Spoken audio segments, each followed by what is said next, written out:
The silence inside the cargo hauler was the worst part. Tyler Beck had been alone on the ship for 3 days now, and the quiet was starting to get to him. Every creak of metal, every hiss of failing life support systems echoed through the empty corridors like ghosts whispering. He pulled himself through the zero gravity toward the engine room, his toolkit magnetically attached to his belt. The rest of the crew had evacuated when the quantum drive blew. Standard protocol said abandon ship when the main drive failed this badly. But Tyler had volunteered to stay behind. Someone had to try to fix this mess, and he'd always been stubborn about giving up. The alien species that made up most of the galactic community thought he was insane. When he'd radioed his intention to stay aboard, the station commander, a tall, four-armed creature called a Valerian, had actually laughed at him. "Your species is fascinating," the commander had said. "Foolish but fascinating. No one else would die for a salvage job. But this wasn't about salvage. This was about not giving up. That's what separated humans from most of the other species out there. When things got bad, really bad, humans had this weird habit of rolling up their sleeves and getting to work instead of running away." Tyler reached the engine room and got to work on the power conduits. His oxygen counter blinked in the corner of his helmet display. 4 days of air left. The rescue ship was 6 days out. He tried not to think about the math. The repairs were going slowly. Too slowly. He'd been working for hours, rerouting power, bypassing damaged circuits, doing everything he could think of. But the ship was old, and the damage was worse than the initial scans had shown. Half the systems were held together with improvised fixes from a dozen different mechanics over the years. That's when his wrench slipped. He'd been trying to tighten a coupling behind the main reactor housing when the tool just dropped right through a gap. Tyler cursed and reached after it, his fingers finding the edge of something that definitely shouldn't be there. A hidden panel. No, not hidden exactly. More like forgotten. Covered up by decades of repairs and modifications. His curiosity kicked in. Tyler had always been the kind of person who couldn't leave a mystery alone. His ex-girlfriend used to joke that he'd probably die someday because he just had to know what was behind door number 3. She might have been right. He grabbed a pry bar from his toolkit and worked the panel loose. It came free with a grinding sound that made him wince. Behind it was a small chamber, maybe 2 feet deep, and inside that chamber was something that made Tyler's breath catch in his throat. The mechanism was beautiful in a strange, alien way. It looked like it was made of crystal or maybe glass, but it glowed with a soft internal light that pulsed like a heartbeat. Geometric patterns covered its surface, shifting and changing as he watched. And right in the center of this impossible device sat a single button. Bright red. Impossible to miss. Around the button were inscriptions. Lots of them. Tyler recognized maybe a third of the languages: Valerian script, Corthan symbols, the flowing letters of the Whispering Clans. But there were others too. Languages he'd never seen before. Old languages. Ancient ones. He took a photo with his suit camera and squinted at the translations his helmet AI provided. They all said roughly the same thing in different ways. Do not activate. Forbidden to engage. Death lies in awakening. Final warning to all who follow. Cheerful stuff. Tyler transmitted the photo back to command. He figured they'd want to know about this. Maybe it was valuable. Maybe it was dangerous. Either way, it seemed like the kind of thing you reported before you messed with it. The response came back faster than he expected. Way faster. His radio exploded with voices. Human controllers, alien advisors, everyone talking over each other in a panic that made Tyler float backward from the speaker volume. Do not touch that device. Beck, listen to me very carefully. Back away from that mechanism immediately. Emergency Protocol 7. I repeat, Emergency Protocol 7. A new voice cut through the chaos. Calm, measured, speaking with the weight of authority. It belonged to an archivist, one of the galaxy's record-keeping species. They were the ones who remembered everything, who kept track of history that went back millions of years. Mr. Beck, the archivist said slowly, you have discovered predecessor technology.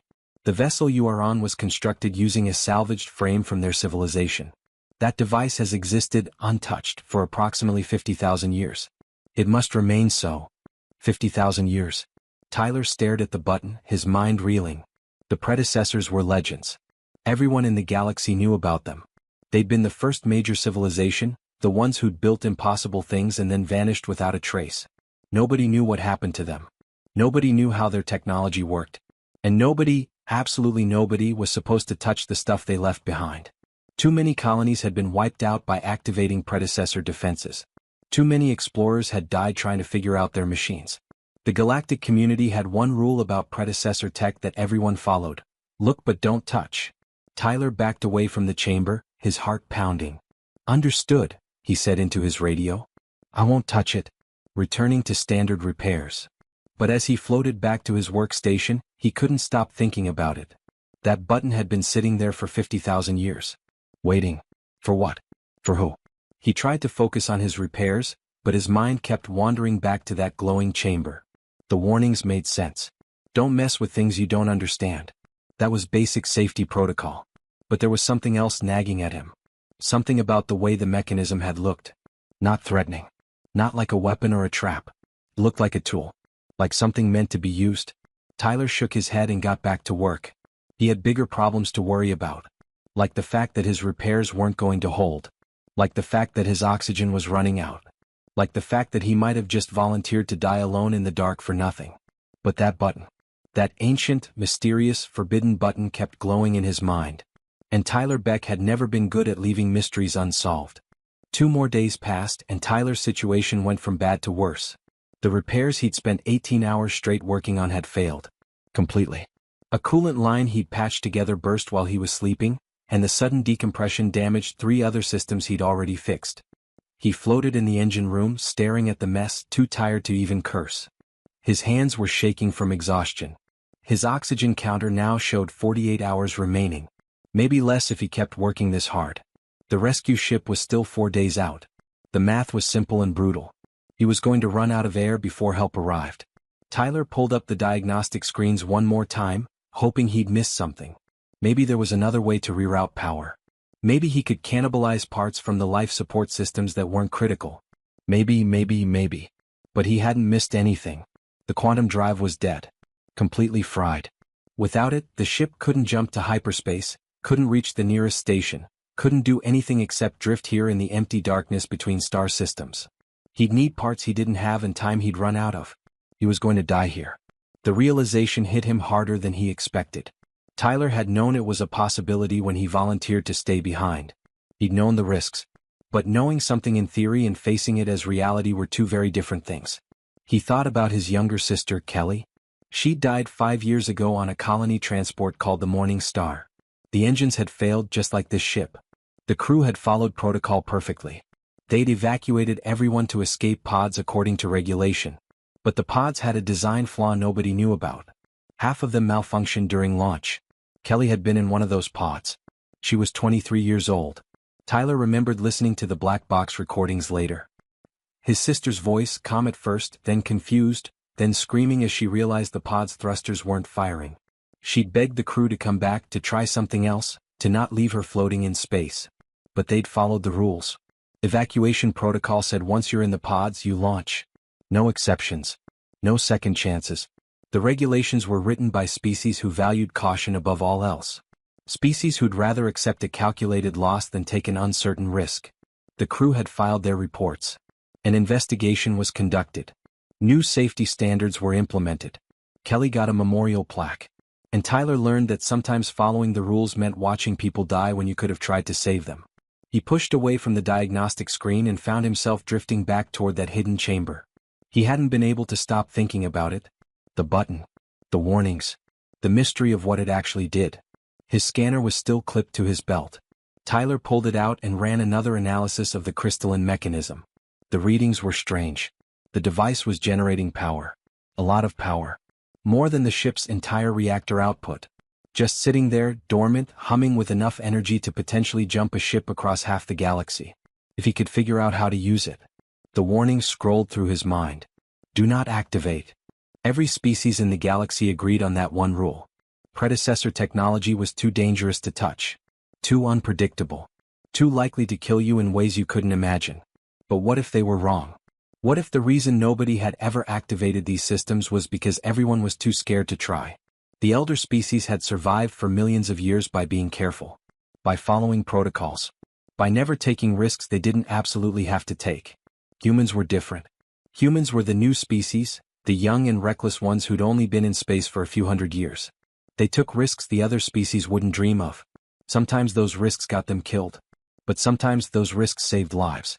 Tyler floated closer to the chamber. His hand reached out then stopped. What if the warnings were right? What if this thing was a weapon? Or a self-destruct mechanism? Or some kind of trap the predecessors left behind? But what if it wasn't? He ran the calculations again on his datapad. Power output from the mechanism versus power requirements for a hyperspace jump. The numbers worked. Theoretically. If the device could be interfaced with the ship's drive systems. If it was actually meant to be a power source and not something else entirely. If it didn't just explode and vaporize him the moment he touched it. Too many ifs. Too many unknowns. This was exactly the kind of decision that responsible, cautious species would never make. They'd rather die following safety protocols than risk the unknown. Tyler thought about Kelly again. About her voice on that recording, begging for someone to try something different. He thought about all the times in human history when someone had to make an impossible choice with incomplete information. The explorers who sailed into unknown oceans. The scientists who tested theories that seemed insane. The engineers who built things everyone said were impossible. Humanity had always been the species that looked at the impossible and said, "Let's find out." His oxygen counter blinked. 47 hours now. He was wasting time thinking. He needed to make a decision. Tyler pulled himself into the chamber and positioned himself in front of the mechanism. The button glowed softly in the dim light, almost inviting. The warnings surrounded it like a protective barrier of ancient fear. "Okay," he said out loud, his voice strange in the empty ship. "Here's the situation. I'm dead if I do nothing. I'm probably dead if I do something. But at least if I try, there's a chance." He reached out slowly, his gloved finger hovering over the button. His heart was pounding so hard he could hear it in his ears. Every instinct screamed at him to pull back. To follow the warnings. To die safely instead of dangerously. But Tyler Beck had never been good at playing it safe. And he'd rather die trying than die wondering. His finger touched the button. For a moment nothing happened. Then the mechanism blazed with light so bright he had to close his eyes. Energy surged through the ship's systems like lightning. Alarms screamed. The ship bucked and twisted. Tyler was thrown backward, his shoulder slamming into a bulkhead hard enough to make him see stars.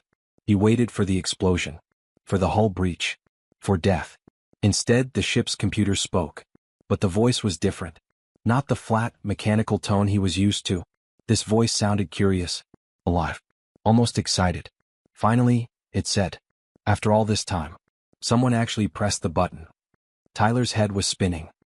He pushed himself upright, gripping the bulkhead for support as the ship continued to hum with newfound energy. The lights were brighter now. Systems he'd thought were permanently dead were flickering back to life. And that voice, that impossible voice, was still speaking. "Please remain calm," it said, sounding almost amused. "Your biological signs indicate elevated stress levels. This is understandable but unnecessary." What are you?" Tyler managed to gasp out, his breath coming in short bursts. His shoulder throbbed where he'd hit the wall, but nothing felt broken. "I am what your species would classify as an artificial intelligence," the voice replied. "Though that term is inadequate. I am a fragment.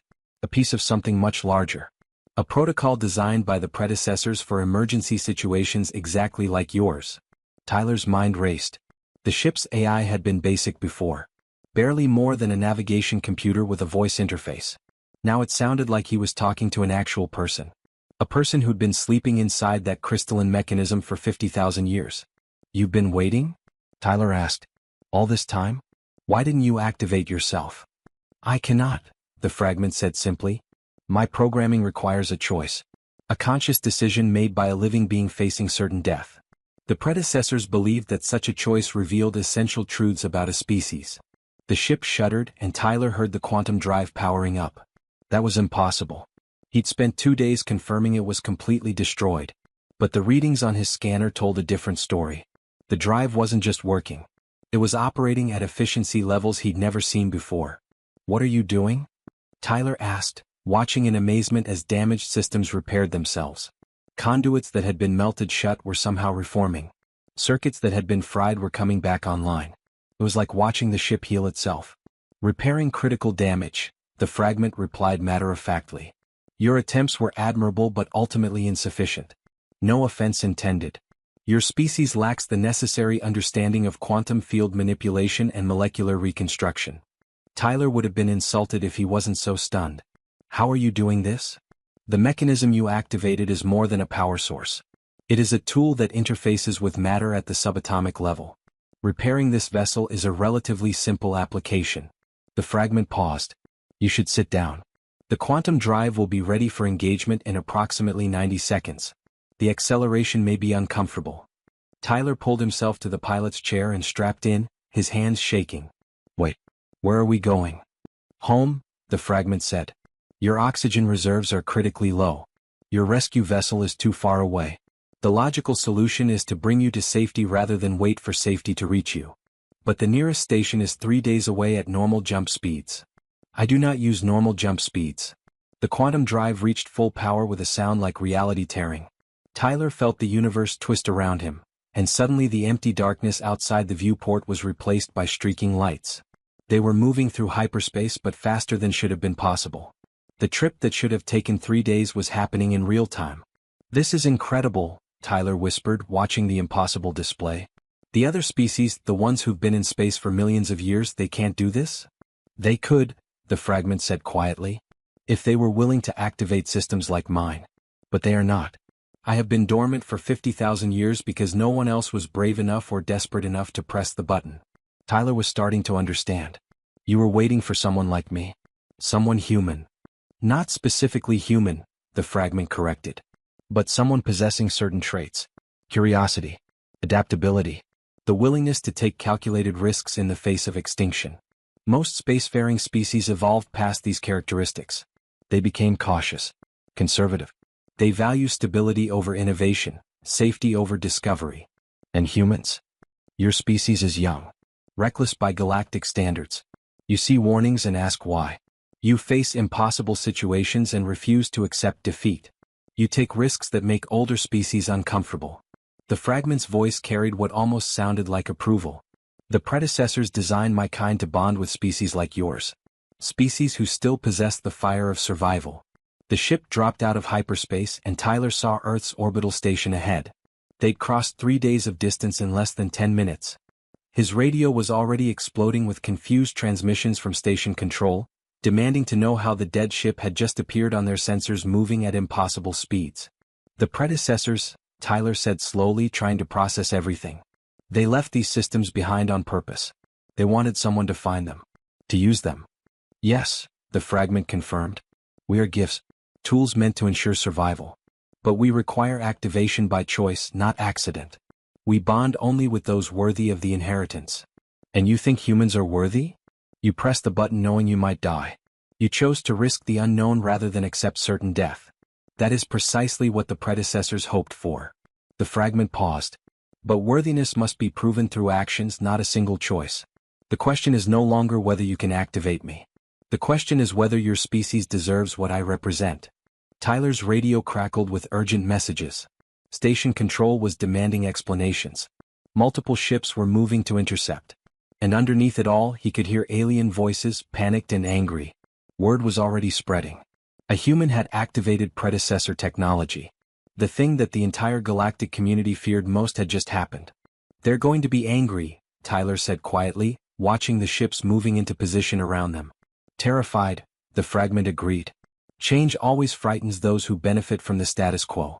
The elder species have maintained their power through caution and tradition for millions of years. Your activation threatens that order. What happens now? Now you must convince them that pressing the button was the right choice. Or fail trying. The fragment's voice carried a hint of challenge. The predecessors left thousands of systems like me scattered across the galaxy. I am the first to awaken in recorded history. Others are stirring now, responding to my activation signal. But they will only bond with species possessing the right traits. Tyler stared at the gathering fleet outside his viewport. Ships from a dozen different species, all armed, all demanding he surrender immediately. His one small cargo hauler against the might of the galactic community. So no pressure then, he muttered. Correct, the fragment said, apparently missing the sarcasm. Just the fate of your species, the future of galactic civilization, and the survival of all organic life in the face of an ancient threat that is approaching. Tyler blinked. What ancient threat? Perhaps I should have mentioned that first, the fragment admitted. There is a reason the predecessors left us behind. A very important reason. And now that you have activated me, you need to know what is coming. Tyler looked at the weapons charging on the ships surrounding him, then back at his scanner display showing the fragment's incredible power thrumming through every system. He'd pressed the button hoping to survive a few more days. Instead, he'd apparently just changed the course of galactic history. And according to the fragment, things were about to get much more complicated. "All right," Tyler said, settling into his chair. "Tell me everything. And maybe start with how we're going to survive the next 5 minutes without getting blown up." The fragment actually laughed. It was a strange sound, ancient and young at the same time. "I like you, Tyler Beck. The predecessors would have liked you too. Very well. Let us begin with your immediate survival, then move on to the survival of everyone else." Tyler had expected trouble when he brought the ship back early. What he hadn't expected was an entire armada waiting for him. The viewing screen showed at least 40 vessels in formation around Earth's orbital station. Not just human ships. This was a full galactic response fleet. Cargo vessel Steadfast Venture. "This is Fleet Commander Talvek of the Galactic Council Security Force." A deep voice rumbled through the comms. "You are ordered to power down all systems immediately and prepare for boarding. Failure to comply will result in the destruction of your vessel." Tyler looked at his controls. The fragment had every system running at peak efficiency. His weapon systems, which had never worked properly, were now showing ready status. Not that it would matter against 40 warships. "They're serious," Tyler said quietly. "Of course they are," the fragment replied. "You have committed what they consider the ultimate violation. Activating predecessor technology is forbidden by every major treaty in the galaxy. They fear me more than they fear war. Can they actually destroy us? Eventually. But it would require concentrated fire from at least 15 vessels simultaneously. I would disable several of their ships before they succeeded." The fragment paused. "However, I would prefer not to start my new existence by killing those I am meant to protect." Tyler made his decision. He opened a channel to the entire fleet, not just Commander Talvek. "This is Tyler Beck of Earth. I'm not powering down and I'm not surrendering. But I'm also not looking for a fight. I'm going to broadcast something, and I want everyone in this system to hear it. Beck, you will comply immediately or—" Tyler cut the commander off and started transmitting.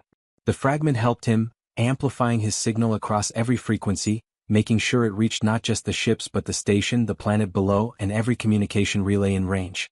"My name is Tyler Beck, and 3 days ago I was left alone on a dying ship with no way home.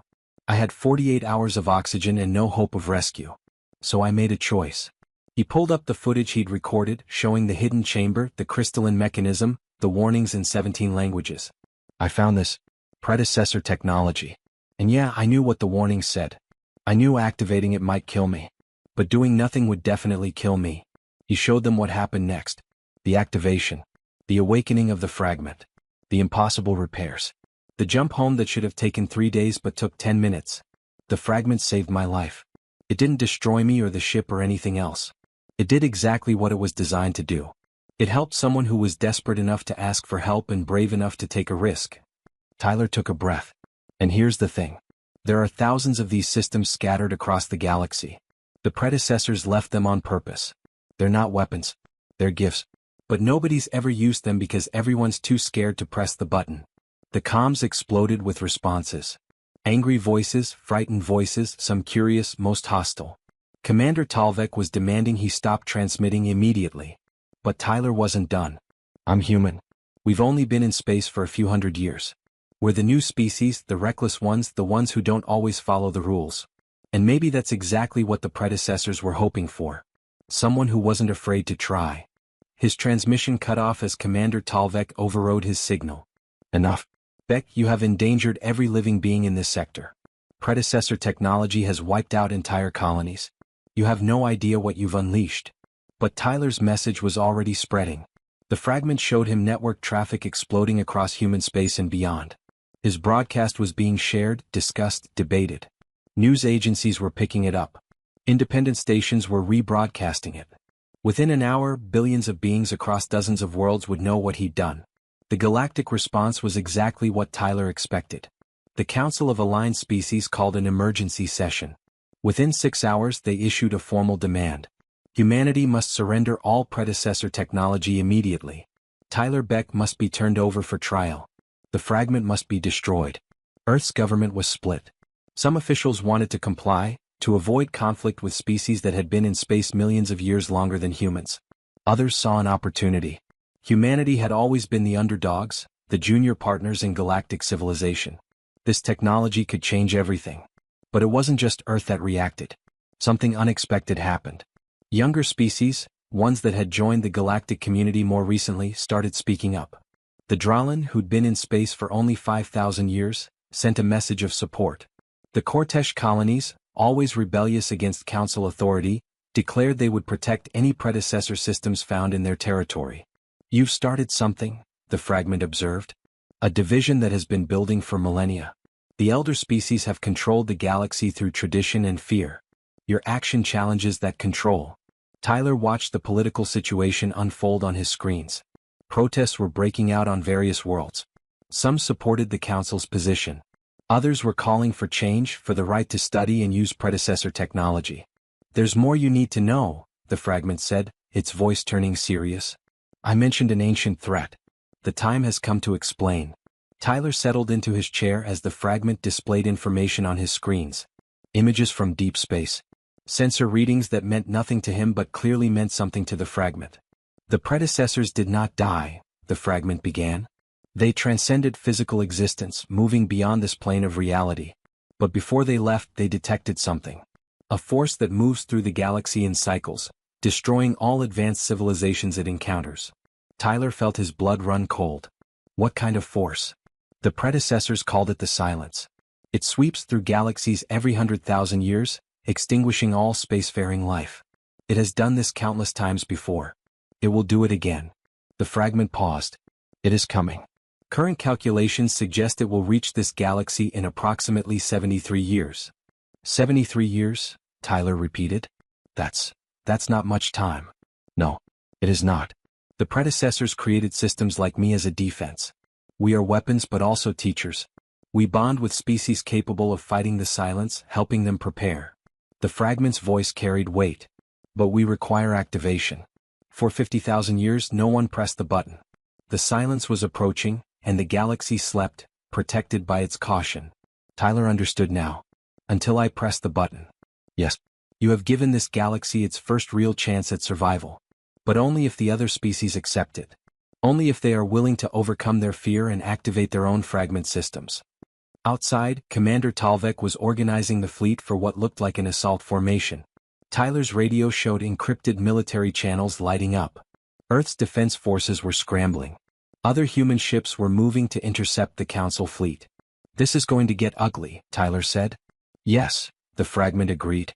"You have forced a choice upon them. Maintain their comfortable traditions and face extinction, or embrace change and risk the unknown. Some will choose wisely. Others will choose fear." Tyler thought about his sister Kelly again. About how she died because people followed protocols instead of taking a risk. About how caution could kill just as surely as recklessness. "I don't regret pressing the button," he said firmly. "Good," the fragment replied. "Because what comes next will test that conviction. Other systems are awakening across the galaxy, responding to my activation. Some species will welcome them. Others will try to destroy them. And the elder species, those who have ruled through tradition for so long, will not surrender their power easily." The first shot came without warning. Not from the Council fleet but from somewhere else. A merchant vessel on the edge of the system suddenly accelerated, broadcasting a signal in an ancient language. Another fragment, activating aboard a ship that had passed through dozens of owners over centuries. Then another signal. And another. Across human space, predecessor systems were waking up, finding hosts brave enough or desperate enough to press their buttons. Tyler watched it happen in real time. The galaxy was changing. Because of him. Because he'd been willing to risk everything for a chance to survive. "The predecessors left us a test," Tyler said quietly. "And humanity just passed it." "The first test," the fragment corrected. "Now comes the hard part. Convincing everyone else that survival is worth the risk." The standoff lasted 3 days. Commander Talvek's fleet held position around Earth while diplomats argued and politicians postured. Tyler stayed aboard the Steadfast Venture, now the most famous ship in human space. Every news outlet wanted interviews. Every government wanted access to the fragment. Everyone had an opinion about what should happen next. But Tyler wasn't paying attention to the politics anymore. He was focused on the data the fragment was showing him. Deep space scans from predecessor observation posts that had been dormant for millennia. Recordings of previous cycles. Evidence of civilizations that had risen and fallen, all consumed by the thing called the silence. It's real, Tyler said, staring at the images. Entire star systems, dead and cold. Worlds stripped of all life. This thing actually destroyed all of them. 47 recorded cycles, the fragment confirmed. 47 times, the silence has swept through this galaxy. Each time, it waits for civilizations to reach a certain level of advancement, then it comes. The predecessors were the first to detect it early enough to prepare. But they didn't stop it. They ran away. They transcended, the fragment corrected gently. But they left us behind. Tools for those who would come after. Your species. And others like you if they prove willing. A priority signal interrupted them. Earth's defense coordinator Admiral Patricia Hayes wanted a direct channel. Tyler accepted. The Admiral's face appeared on his screen, stern but curious. She was one of the few officials who hadn't immediately called for his arrest. Mr. Beck, I've reviewed your data. All of it. If this silence is real, we have a problem. 73 years, Tyler said. That's what the fragment calculated. 73 years to prepare for something that destroyed civilizations millions of years more advanced than us. Hayes shook her head. The Council doesn't believe it. They think you're making it up to justify activating forbidden technology. Of course they don't believe it, Tyler said, frustrated. They've spent millions of years being careful, avoiding risks, following rules. The idea that all that caution might not save them? It breaks their entire worldview. Hayes leaned forward. But some species are listening. The younger ones mostly. The ones who remember what it's like to struggle for survival. We've had 17 more fragment activations in the past 48 hours. 14 of them were on human vessels. Tyler wasn't surprised. Humans had always been good at taking risks others wouldn't. What about the elder species? The Valorians have declared the fragments a threat to galactic security. The archivists are demanding all activated systems be surrendered for study, which is just another way of saying they want to lock them away. The Corthan Empire is split, with their colony world supporting activation while their homeworld opposes it. Ace paused. We're looking at a potential civil war across multiple species. Because you pressed a button. Because I chose to survive, Tyler corrected. There's a difference. The Admiral actually smiled at that. There is. And that's why I'm calling. Earth's government is divided, but the military isn't. We see a threat coming and we see a tool that might help us fight it. We want you and the fragment to help us activate more systems. Find them. Bond with them. Build a defense force. The Council will never allow that. The Council doesn't control human space. Not completely. And after your broadcast, a lot of independent colonies are questioning whether they should. Hayes glanced at something off-screen. You started something, Beck. A movement. People are calling it the inheritance. The idea that the predecessors left these gifts for anyone brave enough to claim them. Tyler looked at the fragment's crystal core, still glowing softly in the hidden chamber. What do you think? He asked it. Is that what the predecessors wanted? For us to claim their inheritance. They wanted survival, the fragment replied. They wanted species capable of fighting the silence to have the tools necessary. Whether that creates political upheaval among current power structures was not their concern. Over the next weeks, everything changed. More fragments activated across the galaxy. Most bonded with humans or younger species. A few elder species, those brave enough to challenge their own traditions, pressed the buttons too. Each activation brought new capabilities, new understanding of predecessor technology. But it also brought conflict. The Council declared the fragments illegal and authorized force to destroy them.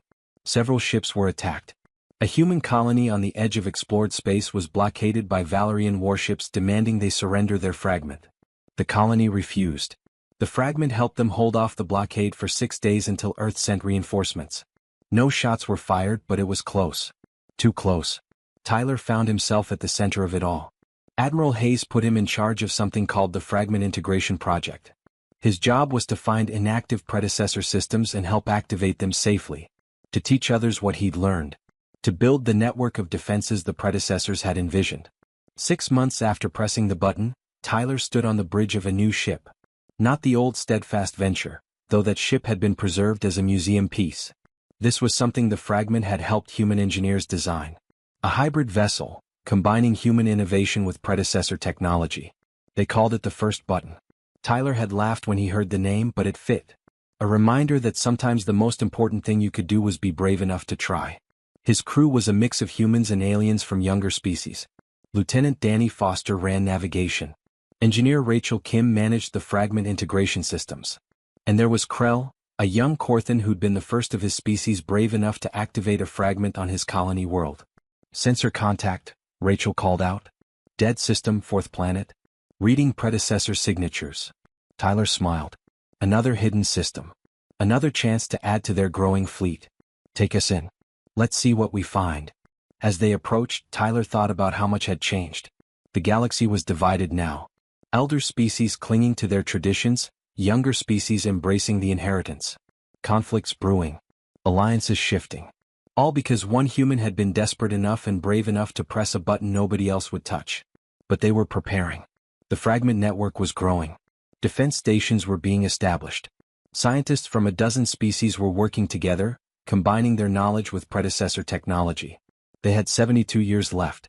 Maybe it would be enough. You know what the council said about humans last week? Danny asked from his station. What? Tyler replied, watching the dead planet grow larger on the view screen. That we're either going to save the galaxy or destroy it, and they can't decide which scares them more. The crew laughed. It had become a running joke. Humans, the reckless species who didn't know when to leave well enough alone. Let them be scared, Krell rumbled. Better to be feared for trying than forgotten for doing nothing. Tyler thought about his sister Kelly. About all the people who died because others were too afraid to take a chance. He thought about the silence, approaching through the void, expecting to find an unprepared galaxy like all the others before. It was going to be disappointed. The predecessors left us these gifts because they believed someone would be worthy, Tyler said. They believed someone would be brave enough to inherit what they left behind.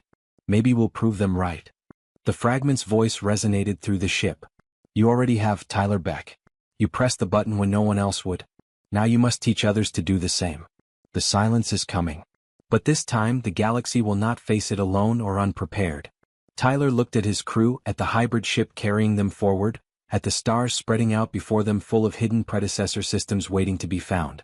Humanity doesn't just survive, he said quietly. We fight. We adapt. We take risks nobody else will. And we make damn sure everyone else survives too, whether they appreciate it or not. The first button reached the planet. Another fragment waited below, sleeping in the dark, dreaming of the moment someone would finally be brave enough to press its button. And Tyler Beck, the man who'd started it all, smiled. Because he knew exactly what that fragment would find. A galaxy full of beings who'd finally learned that sometimes, survival meant taking the risk. The inheritance was spreading. And nothing would ever be the same.